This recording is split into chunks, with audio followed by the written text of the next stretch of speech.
Screen पे आ रहा है, आंसर आप लोग बताएंगे बिना किसी देरी के। चलिए,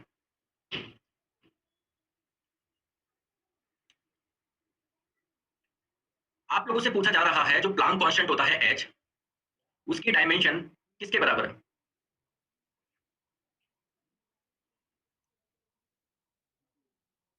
राइट आंसर आप लोगों का हो जाएगा option number A, angular momentum. बिल्कुल बढ़िया। देखिए आइए समझते हैं इस क्वेश्चन को। देखिए फ्रेंड्स, आप लोग जानते हैं डायमेंशन होती क्या है। जैसे मैं आप लोगों को बोलूं, आप लोगों की वेलोसिटी है, वेग है, इसका मात्रक क्या होता है दोस्तों? मीटर पर सेकंड होता है। आप लोग सभी जानते हो। तो डायमेंशन क्या होता है दोस्तों? मीटर है, मतलब लेंथ वाली चीज आ रही है तो दोस्तों उसको लिख दो एल। समय है, सेकंड आ रहा है ना, तो टाइम वाली चीज आ रही है तो लिख दो टी। किलोग्राम आ रहा है, किलोग्राम नहीं आ रहा, मास नहीं आ रहा, तो दोस्तों एम आप लोगों का कुछ भी नहीं आएगा, तो एम को आप लोग जीरो लिख सकते हो। ठीक है, तो क्या हो जाएगा आप लोग का एम की पावर जीरो, एल की पावर वन, और टी नीचे है तो दोस्तों ऊपर जब जाएगा तो टी की पावर माइनस वन बन जाएगा। डायमेंशन होती है। और दोस्तों जिस जिसका मात्रक मीटर पर सेकंड होगा उसकी डायमेंशन क्या यही आएगी क्या? तो कहने का मतलब ये है जो प्लांक कांस्टेंट है इसकी डायमेंशन किसके बराबर है? इस क्वेश्चन को आप लोग ऐसे भी समझ सकते हो कि जो प्लांक कांस्टेंट है इसकी यूनिट किसके समान है, क्योंकि अगर मात्रक समान होंगे तो विमा भी समान होती है। अब आप लोग का होता क्या प्लांक कांस्टेंट? तो दोस्तों फोटोन की जो एनर्जी होती है फॉर्मूले से दी जाती है, जिसका फॉर्मूला होता है ई बराबर एच न्यू। तो यहाँ पर ई क्या होता है दोस्तों? आपकी एनर्जी होती है, ऊर्जा होती है। एच क्या होता है? Planck constant. और ये जो न्यू होता है ये क्या होता है आप लोग का? फ्रीक्वेंसी होता है दोस्तों, आवृत्ति होता है। तो अगर मैं आप लोगों से बोलूं एच क्या हो जाएगा, तो आप लोग बोलेंगे एच हो जाएगा ए बराबर ए अपॉन फ्रीक्वेंसी। दोस्तों एनर्जी का मात्रक होता है जूल, फ्रीक्वेंसी का होता है हर्ट्ज, या फिर आप लोग बोल सकते हो वन अपॉन सेकंड। तो आप लोग पता है दोस्तों एच का मात्रक क्या हो जाएगा? जूल इंटू सेकंड हो जाएगा। और जूल आप लोगों का क्या होता है दोस्तों? न्यूटन इंटू मीटर होता है। सभी जानते हो ना, इंटू सेकंड। न्यूटन क्या होता है आप लोगों का? Kilogram into metre per second square into metre into second आ जाएगा, यानी एच का मात्रक आ जाएगा आपके पास में kilogram into metre square upon second, ये मात्रक आ जाएगा। अब आप लोग मुझे बताइए दोस्तों किन में के मात्रक आप लोग के किलोग्राम इंटू मीटर स्क्वायर पर सेकंड होता है? फ्रीक्वेंसी का होता है कि नहीं सर? फ्रीक्वेंसी का तो हर्ट्ज होता है, हर्ट्ज बोल लो या वन अपॉन सेकंड बोल लो, बात एक ही है। मोमेंटम का क्या होता है? संवेग का। मास इंटू वेलोसिटी, यानी सर ये तो kilogram into metre per second होता है, क्या बराबर है क्या? नहीं सर, ये तो किलोग्राम इंटू मीटर स्क्वायर पर सेकंड है। ऊर्जा का आपका जूल होता है, इसका क्या है आपका? जूल इंटू सेकंड, यानी ये भी नहीं दोस्तों, एक ही ऑप्शन बचा एंगुलर मोमेंटम। बाकी आपको मैं बता दूं एंगुलर मोमेंटम होता क्या है आप लोगों का? लीनियर मोमेंटम, यानी रेखीय संवेग एमवी इंटू आर, ये आप लोगों का होता है। तो एमवी क्या हो जाएगा आप लोगों का? Kilogram into metre per second, और आपका रेडियस मीटर, तो देखिए किलोग्राम इंटू मीटर स्क्वायर पर सेकंड इसका मात्रक आ जाएगा। तो सिंपली आप लोग ध्यान रखिए जो प्लांक कांस्टेंट होता है उसका मात्रक और एंगुलर मोमेंटम का मात्रक बराबर होता है। राइट आंसर आपका ऑप्शन नंबर ए आ जाएगा। नेक्स्ट क्वेश्चन दोस्तों आप लोगों की स्क्रीन पे, आंसर आप लोग बताएंगे।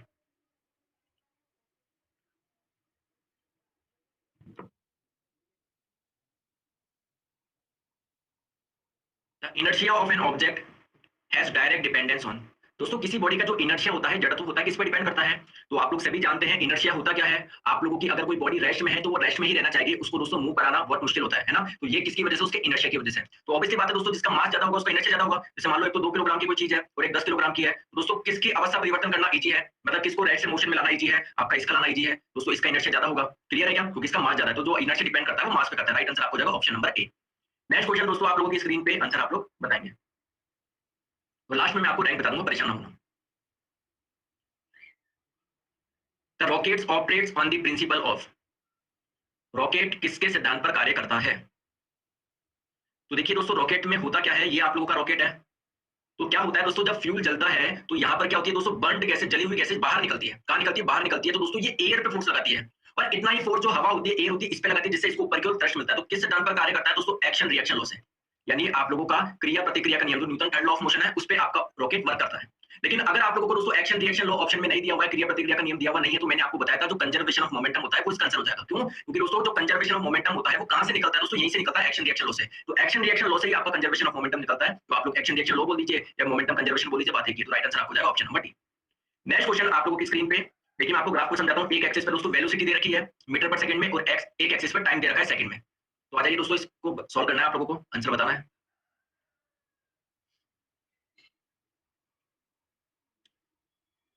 आप लोगों को वेलोसिटी टाइम ग्राफ दिया हुआ है, आप लोगों से रिटार्डेशन पूछा है, कितना मंदन है?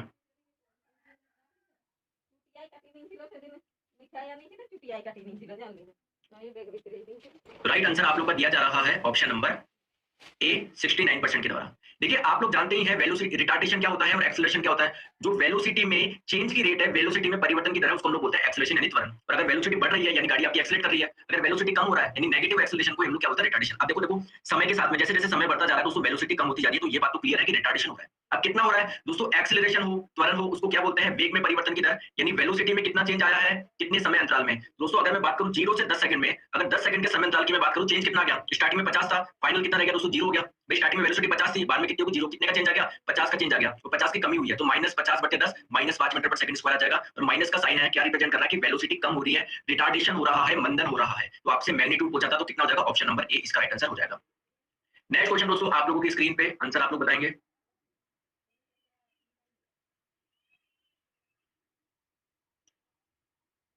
निम्नलिखित में से किस स्थान पर गुरुत्वीय त्वरण शून्य होता है? जल्दी से बताइए। तो दोस्तों आप लोग की जानकारी के लिए बता दूं, ये क्या होता है, आप लोगों के पोल्स होते हैं, ध्रुव होते हैं, ठीक है, और ये आपका होता है इक्वेटर विषुवत। आपने ज्योग्राफी में पढ़ा होगा। तो दोस्तों आप लोगों का जो जी बराबर 9.81 हम लोग बोलते हैं, वो कहां पर होता है ये मान? ये आपका होता है दोस्तों पोल्स पे, ध्रुव पर। पोल से इक्वेटर की तरफ चलते हो तो दोस्तों गुरुत्वीय त्वरण का मान क्या होता है? कम होता है। यानी इक्वेटर पे आपका कम होता है, पोल्स पे ज्यादा होता है।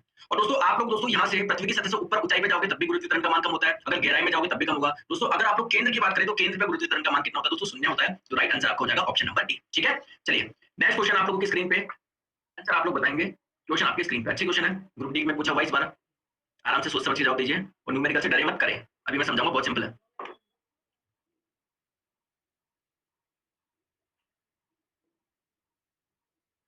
ग्रुप डी में पूछा हुआ इस बार।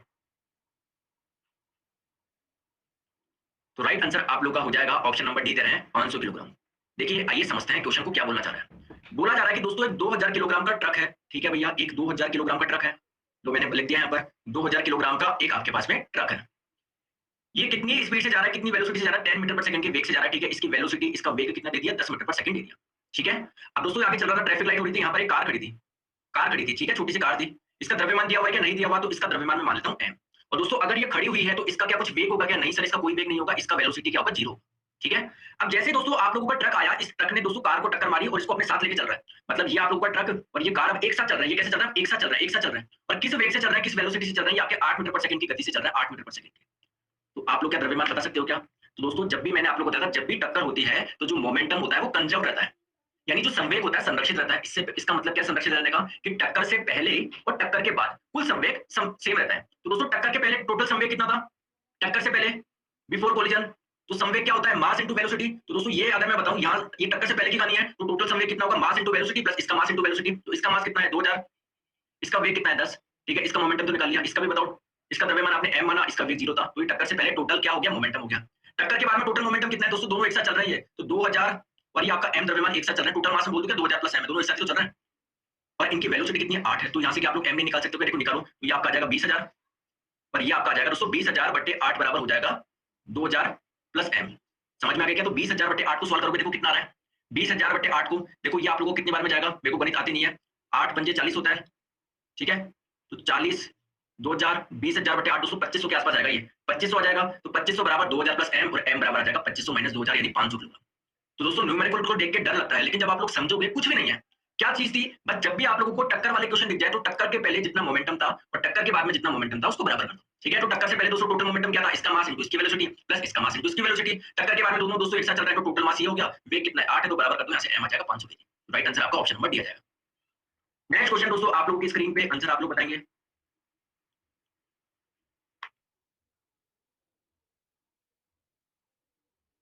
Which is the scalar quantity? इनमें से दोस्तों अदिश राशि कौन सी है?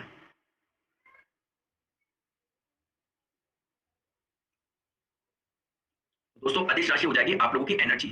जैसे आप लोग बोल रहे हो काइनेटिक एनर्जी इसकी 20 जूल है, तो बतानी पड़ती है कि 20 जूल इधर है, 20 जूल इधर है, 20 जूल इधर है। पोटेंशियल एनर्जी आपने बोला 60 जूल है, तो बतानी पड़ेगी उधर है इधर है। क्या दिशा की जरूरत पड़ती है? नहीं, इसकी दोस्तों एनर्जी आपकी स्केलर क्वांटिटी है। मोमेंटम क्या होता है आपका? Mass into velocity. दोस्तों वेलोसिटी एक वेक्टर क्वांटिटी सदिश राशि है। तो दोस्तों आप लोगों को मोमेंटम को निकालने के लिए क्या वेलोसिटी की जरूरत पड़ेगी क्या? और वेलोसिटी के लिए डायरेक्शन देखनी पड़ती है क्या? तो मोमेंटम भी एक आपकी वेक्टर क्वांटिटी होती है, तो ये भी आपकी वेक्टर होती है, टॉर्क भी आपकी वेक्टर होती है, एनर्जी आपकी स्केलर होती है। तो राइट आंसर आपको हो जाएगा ऑप्शन नंबर ए, ठीक है। गलती ना करें आप लोग। चलिए नेक्स्ट क्वेश्चन दोस्तों आप लोगों की स्क्रीन पे, आंसर आप लोग बताएं।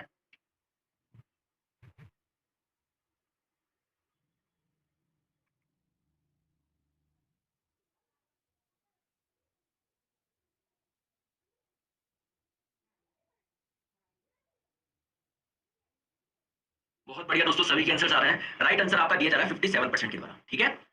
अब देखिए बोला क्या जा रहा है, यदि अश्व यानी घोड़ा एकाएक चलना प्रारंभ कर दे। दोस्तों ये आप लोगों को घोड़ा, मान लीजिए आपका घोड़ा था, ठीक है, आप इसके ऊपर बैठे थे। आप लोग जानते हैं दोस्तों, आप लोग अपनी कोई भी वस्तु हो वो अपनी अवस्था बनाए रखने की कोशिश करती है। अगर उसकी अवस्था में परिवर्तन किया जाता है तो उसका विरोध करती है। इस चीज को हम लोग क्या बोलते हैं? उसका इनर्शिया बोलते हैं, उसका जड़त्व बोलते हैं। तो दोस्तों घोड़ा आप लोगों का पहले रेस्ट में था, आप घोड़े के ऊपर बैठे थे, तो आप भी किस में थे? रेस्ट में थे। क्लियर है क्या? अब घोड़ा एकदम से चलना स्टार्ट कर दिया, तो दोस्तों आपकी बॉडी तो क्या चाहेगी? इस चीज का विरोध करके वो रेस्ट में रहना चाहेगी। लेकिन आपकी बॉडी का जो नीचे वाला पार्ट होगा वो तो घोड़े के कांटेक्ट में होगा, तो तुरंत आगे हो जाएगा। लेकिन आपकी बॉडी क्या करना चाहिए? रेस्ट में रहना चाहिए, तो आप पीछे की ओर आप लोग गिरते हो। क्लियर? तो इसको हम लोग बोलेंगे इनर्शिया ऑफ रेस्ट, विश्राम का जड़त्व। आप लोग दोस्तों रेस्ट में रहना चाहते हो, ठीक है। तो राइट आंसर आपका हो जाएगा option number C. Next question दोस्तों आप लोगों की स्क्रीन पे, आंसर आप लोग बताएंगे। क्वेश्चन आपकी स्क्रीन पे बताओ। ग्लूकोज का फॉर्मूला आप लोगों को बताना है, ग्लूकोज का फॉर्मूला आप लोगों को बताना है। तो आप लोग जानते हैं दोस्तों, ग्लूकोज हो, गैलेक्टेज हो, आप लोगों का दोस्तों फ्रक्टोज हो, ये सारे के सारे क्या है दोस्तों, इन सभी का फॉर्मूला क्या होता है, C6H12O6। ठीक है, तो ऑप्शन नंबर बी इसका राइट आंसर हो जाएगा। चाहे आप लोगों से ग्लूकोज का पूछे, चाहे आपसे गैलेक्टोज का पूछे, चाहे आपसे फ्रक्टोज का पूछे, तीनों का फॉर्मूला क्या होता है, C6H12O6 होता है। आप लोग ध्यान रखेंगे, सभी मोनोसैकेराइड है। मोनोसैकेराइड कौन से होते हैं, ऐसे कार्बोहाइड्रेट जिसमें केवल एक शुगर का मॉलिक्यूल होता है। समझ में आ गई, तो आप लोग ध्यान रखेंगे। नेक्स्ट क्वेश्चन दोस्तों, आप लोगों की स्क्रीन पे आंसर आप लोग बताएंगे।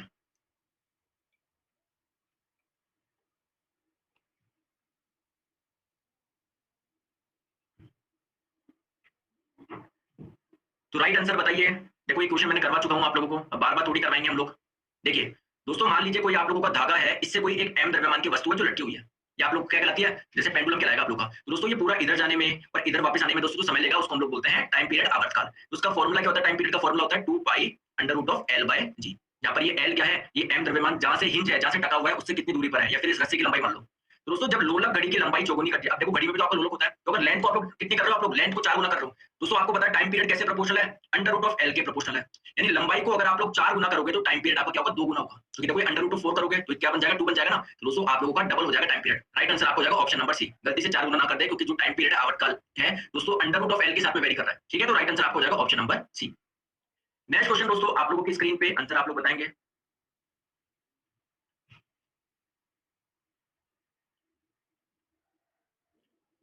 एक लड़की झूले में बैठकर झूल रही है, यदि लड़की एकाएक खड़ी हो जाए तो दोलन काल क्या होगा दोस्तों, टाइम पीरियड क्या होगा।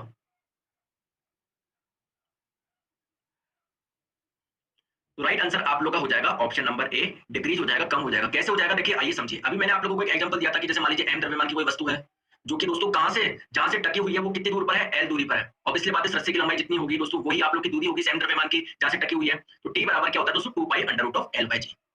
लेकिन दोस्तों अगर हम लोग बात करें झूले की, अगर हम लोग बात करें झूले की, तो मान लीजिए झूले पे बैठी है दोस्तों लड़की बैठी है, ठीक है। तो जैसे आप लोगों का ये m द्रव्यमान की दूरी कहां पर है दोस्तों, यहाँ से l दूरी पर है, तो इसका भी दोस्तों पूरा का पूरा मास जो होगा वो आप लोग कहां पर कंसीडर मान सकते हो, मान लो बीच में सेंटर पे मान सकते हैं। लेकिन जब लड़की खड़ी हो जाएगी तो दोस्तों जो मास का सेंटर होगा वो थोड़ा सा ऊपर की ओर चल जाएगा। क्या भाई, मैं ऐसे बैठा हूं तो मेरा पूरा का पूरा जो सेंटर होगा कहीं पर यहाँ पर होगा, अब मैं थोड़ा सा खड़ा हो जाऊं तो थोड़ा ऊपर की साइड आ जाएगा। तो लड़की अगर खड़ी होगी थोड़ा सा मास, सेंटर ऑफ मास थोड़ा सा ऊपर की तरफ आएगा, और जहां से हिंज है उससे लंबाई क्या हो जाएगी, कम हो जाएगी। दोस्तों अगर ये लंबाई कम हो जाएगी तो टाइम पीरियड भी क्या हो जाएगा दोस्तों, कम हो जाएगा, डिक्रीज हो जाएगा। राइट आंसर आपको हो जाएगा ऑप्शन नंबर ए। ठीक है, आगे हम लोग चलते हैं नेक्स्ट क्वेश्चन पे। नेक्स्ट क्वेश्चन आप लोगों की स्क्रीन पे आंसर आप लोग बताएंगे।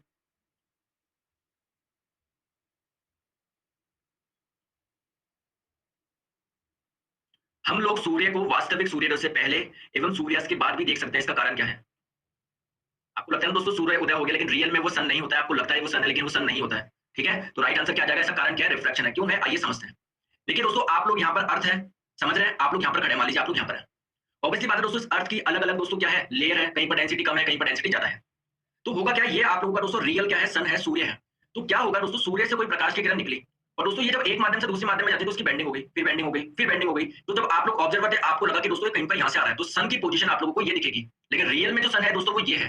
तो दोस्तों एक माध्यम से दूसरे माध्यम में जाने पर जब प्रकाश की किरण मुड़ जाती है, इसको क्या बोलते हैं, रिफ्लेक्शन बोलते हैं। ठीक है, तो ये रिफ्लेक्शन के कारण होता है। राइट आंसर आपको हो जाएगा ऑप्शन नंबर सी। तो गलती ना करें, क्वेश्चन गलत हो रहे हैं होने दो, लेकिन सीख के जाओ कि आगे से कभी गलती ना हो। नेक्स्ट क्वेश्चन आप लोगों की स्क्रीन पे आंसर आप लोग बताएंगे।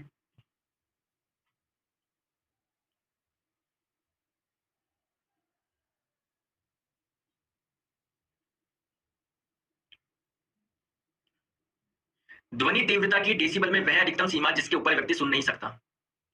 दोस्तों अगर बात करें आप लोग का 85 से ऊपर ही दोस्तों क्या होता है, आप लोग के बहुत खतरनाक होता है आप लोगों के लिए। लेकिन दोस्तों रेलवे ने जो इसका आंसर दिया था 95 दिया था। ठीक है, तो 85 से 90 के ऊपर भी आप लोगों को होता है, लेकिन इन्होंने 95 आंसर दिया था। तो ध्यान रखिए दोस्तों, अगर आप लोग के 85 भी होता है, 95 होता है, तो आप लोग 95 क्लिक करेंगे। ठीक है भाई, तो 85 वाला भी दोस्तों आप लोगों का काफी नुकसानदायक होता है। राइट आंसर आपको हो जाएगा ऑप्शन नंबर डी।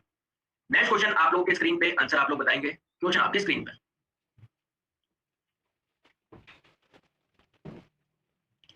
निम्न में से कौन सी युक्ति इलेक्ट्रिकल एनर्जी को मैकेनिकल एनर्जी में कन्वर्ट करती है।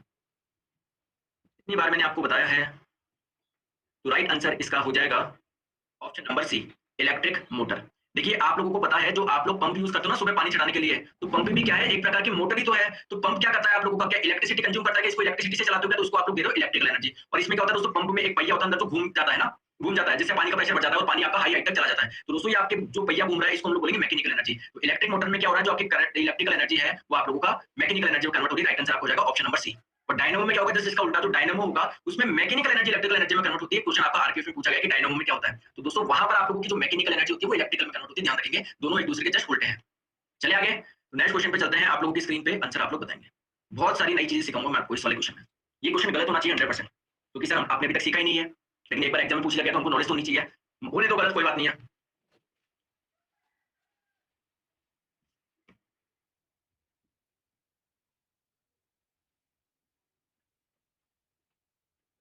राइट आंसर इसका हो जाएगा ऑप्शन नंबर सी। आप लोग बोलेंगे कि सर अभी तक हमें वो तो पता था कि अगर दो रेजिस्टेंस है समांतर क्रम में सीरीज में जोड़े गए श्रेणी क्रम में जोड़े गए तो एक एक्स का इक्विवेलेंट रेजिस्टेंस हम लोग आसानी से निकाल सकते हैं। जैसे मान लो ये 2 है, ये 3 ओम का है, तो दो रेजिस्टेंस अगर सीरीज में दिए होते हैं तो सर लो मैं तो तुरंत निकालता हूं 2 + 3 5। लेकिन ये कैपेसिटर क्या है, कैपेसिटर क्या होता है, कोई बात नहीं दोस्तों, कैपेसिटर को मैं समझाता हूं।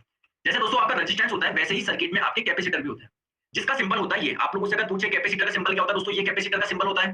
कैपेसिटर का कार्य क्या है दोस्तों, ये आपका चार्ज यानी आवेश स्टोर करता है। चार्ज को क्या करता है, स्टोर करता है, आवेश को संग्रहित करता है। चलिए ठीक है सर, मान लिया।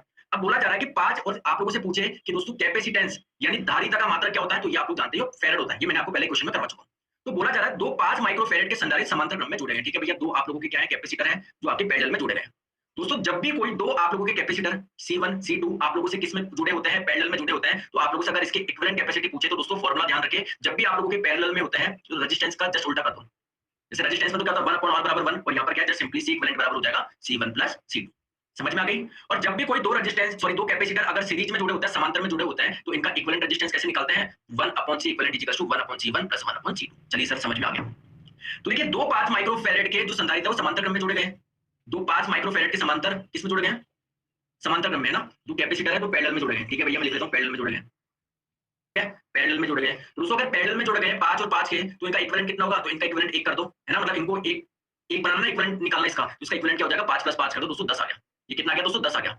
अब ये जो आप लोगों का दोस्तों ये जो 10 माइक्रोफैराड इसका बन गया, 5 माइक्रोफैराड से आपने एक बना दिया। अब ये जो कॉम्बिनेशन है ना दोस्तों, ये जो कॉम्बिनेशन है ये आप लोगों के 10 माइक्रोफैराड के साथ में सीरीज में जुड़ा हुआ है। ये 10 माइक्रोफैराड के साथ में सीरीज में जुड़ा हुआ है। क्लियर।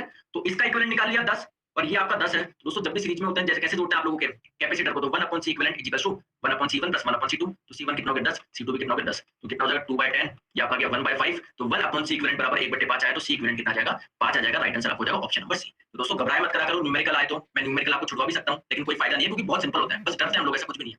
चलिए नेक्स्ट क्वेश्चन आप लोगों की स्क्रीन पे आंसर आप लोग बताएंगे। 1 किलोबाइट इसके बराबर होता है।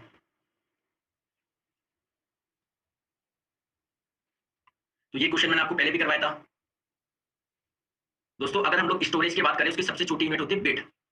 तो 1 बाइट में कितने बिट होते हैं, 8 बिट होते हैं, मैंने आपको समझाया था। और मैंने आपको ये भी बोला था दोस्तों जो 1 केबी होता है ना, आप लोग बोलते हो 1 केबी 2 केबी है ना, 2 केबी की इमेज है ये। दोस्तों 1 किलोबाइट में यानी 1 केबी में 1000 बिट नहीं होते। आप लोग सोचो 1000 बाइट नहीं होते, कितने होता है 1024 बाइट होता है। कितने होता है 1024 बाइट होता है। तो राइट आंसर आपको हो जाएगा ऑप्शन नंबर ए, ध्यान रखेंगे आप लोग। चलिए दोस्तों नेक्स्ट क्वेश्चन आप लोगों की स्क्रीन पे आंसर आप लोग बताएंगे। जो रैम होता है वो कैसे मेमोरी है,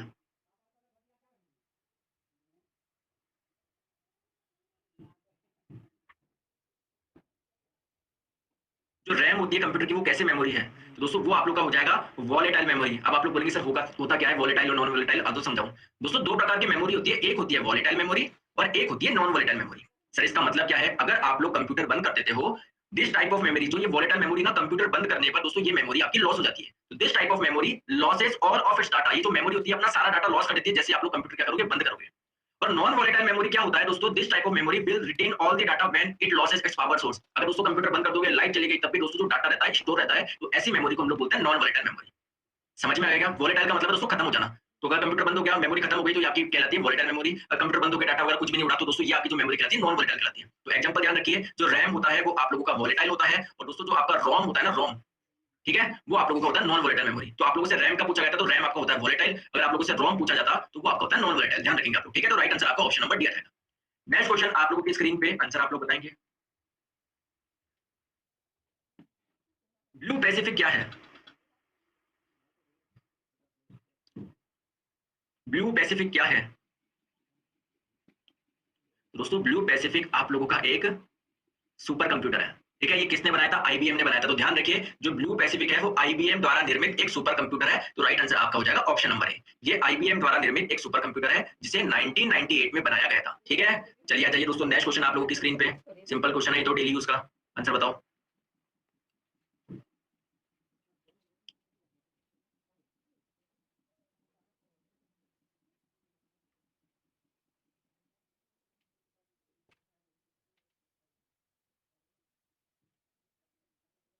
दोस्तों ध्यान रखिए, अगर सिंपली आप लोगों से पूछा जाता कि yahoo.com क्या है, तो आप लोग बोलेंगे सर ये एक वेबसाइट है। लेकिन दोस्तों अगर यहाँ पे लिख दिया P Shyama at the rate, तो दोस्तों एट द रेट किसके लिए होता है? ईमेल एड्रेस के लिए होता है। तो राइट आंसर आपको हो जाएगा ऑप्शन नंबर बी। ये आप लोगों का पूरा एक ईमेल एड्रेस है। ठीक है, तो दोस्तों ये जो पूरा का पूरा लिखा हुआ है P Shyama at the rate याहू.com, ये आपका ईमेल एड्रेस है, जिसमें याहू.com एक वेबसाइट है। जैसे मैं आप लोगों को बताऊं दोस्तों, अनअकैडमी.com ये आप लोग की वेबसाइट है। ये क्या करती है? आप लोगों के जो यूजर्स होते हैं, स्टूडेंट्स होते हैं, उनको कोर्स प्रोवाइड करती है। सिमिलरली याहू.com भी एक वेबसाइट है जो यूजर को ईमेल उपलब्ध कराता है। और इसकी पहचान आप लोग कैसे कर सकते हो? एट द रेट से कर सकते हो। ठीक है, तो राइट आंसर आपको हो जाएगा ऑप्शन नंबर बी।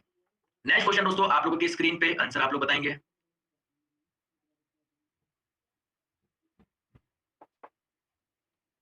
कोई बेवकूफ बच्चा ही होगा ये क्वेश्चन को गलत करेगा।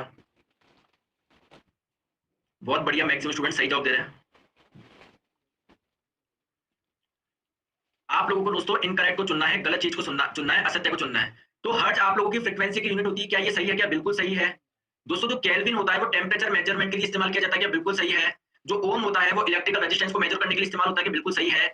Bell is a unit of atmospheric pressure measurement. अगर हम लोगों को नहीं भी पता होता बेल के बारे में, तो भी हम लोग इसमें तो श्योर होते हैं ए बी और डी तो सही है, राइट आंसर सी लगा देते हैं। ठीक है, अब आओ देखो बेल क्या है दोस्तों। सबसे पहले ये आप लोगों की साउंड इंटेंसिटी को मेजर करने का एक मात्रक है। आप लोग बोलेंगे सर वो तो डेसिबल होता था। तो दोस्तों ध्यान रखिए, बेल भी होता है, डेसिबल भी होता है, और एक बेल में 10 डेसिबल होते हैं। ठीक है, तो आपका बेल एटमॉस्फेरिक प्रेशर को मेजर करने के लिए इस्तेमाल नहीं होता, किसके लिए होता है? आप लोग की साउंड की इंटेंसिटी को। और दोस्तों साउंड की इंटेंसिटी डेसिबल में नापी जाती है। ये भी दोस्तों आप लोगों का साउंड की इंटेंसिटी को माप सकता है, और एक बेल में दोस्तों 10 डेसिबल होता है। तो राइट आंसर आपका ऑप्शन नंबर सी हो जाएगा। नेक्स्ट क्वेश्चन आप लोगों की स्क्रीन पे आंसर आप लोग बताएंगे।